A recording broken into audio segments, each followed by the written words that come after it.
buhay po sa ating lahat. At for today's video, tayo po ay gagawa ng taco. Ayan. Dito. Ayan, taco shell. Ito yung taco shell. Gagawa po tayo ng taco.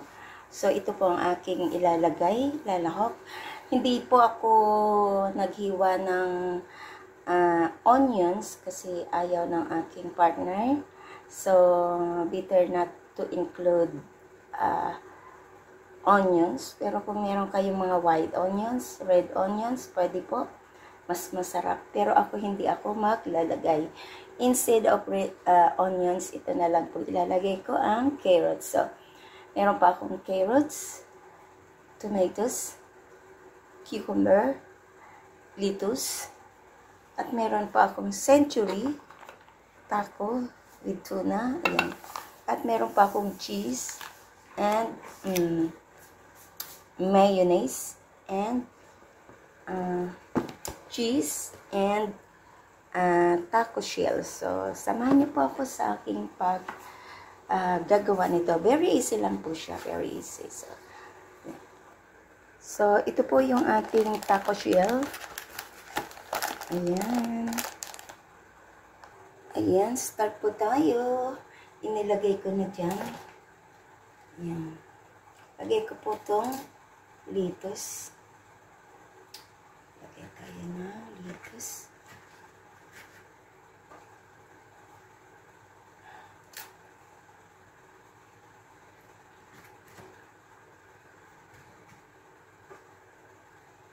Kailangan.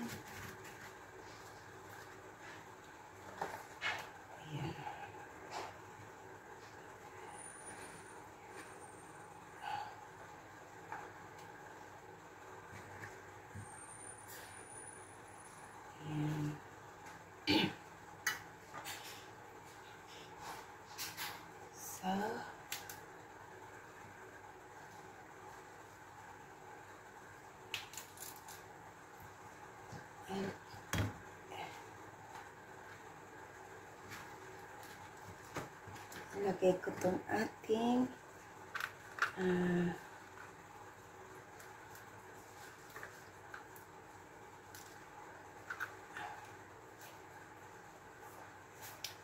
so, ilagay ko po sa gitna medyo malapad tong aking lettuce. So, ipasok na lang natin sa loob. At ilagay natin ang ating cucumber.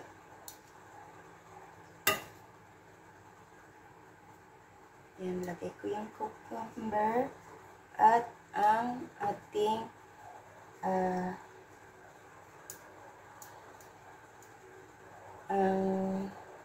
the next ay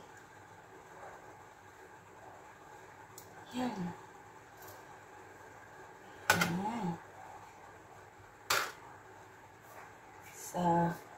Sige, yan na. So, ilagyan ko po siya ng tuna. Ayan, puno-puno. Ayan, kapag lagay ko ng ganito, ilagyan ko po siya ng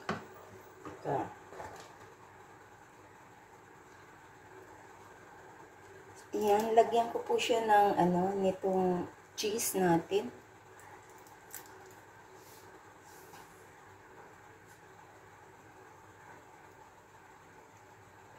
Ayan. Tapos, lagyan natin siya ng kaunting mayonnaise. Kailangan maganda ang ating pagkalagay.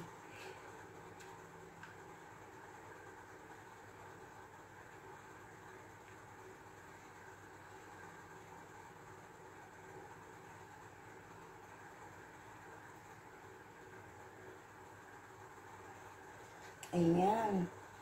Ang next ay lagyan natin ng lagyan natin ng cheese. Ayan. Gupitin natin dito. At lagyan natin ito. Kailangan magandang ating presentation. Ayan. Ayan. Wow, ganda. O, diba? Yan. So, gawa pa ulit tayo. Maglalagay ako ng carrots sa gitna.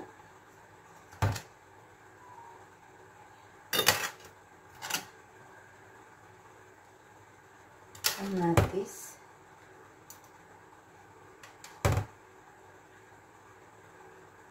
Ayan.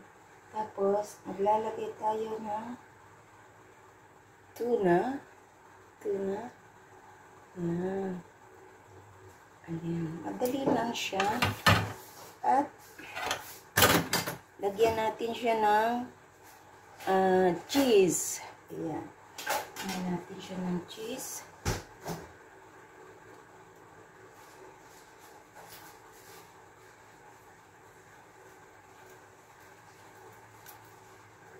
Ayan, may cheese. And then, lagyan natin siya ng mayonnaise. Ayan. Pagkatapos ng mayonnaise, ay cheese.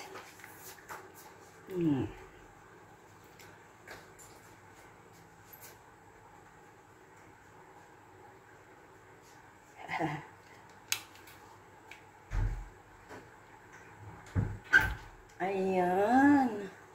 So, lagay po natin doon sa ating nagawa na. So, ayan na siya. Gawa pa tayo ulit. Ayan. Lagyan natin ng carrots. Cucumber. And tomatoes. Ayan. Tomatoes.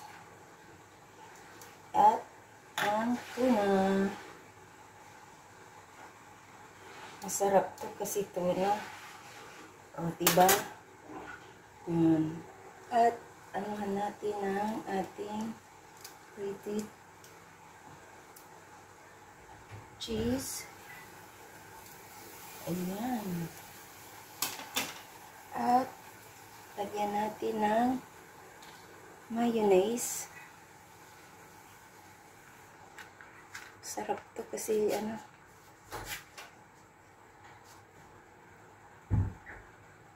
Yan. Pagkatapos, lagyan natin ng cheese. Ito po yung aming dinner ng aking honey. Yan. Ito yung dinner namin today. Ayan. Yan. Pagawa na tayo. Yan o. Yan. Sarap. So, ayan na po ang ating tuna taco. Ayan. Napakasarap. At salad po siya. Ayan. Sa mga nagda-diet. Napakasarap ng ating dinner for tonight. Ayan, sa aking honey yan. Ayan, gagawa ako ng sa akin. Bali, 3 sa kanya, 3 din sa akin. Ayan, okay na yan siya na dinner kasi hindi siya mabigat sa katawan. At magaan lang, lalo sa gabi. Ayan, masarap po yan. Try nyo po.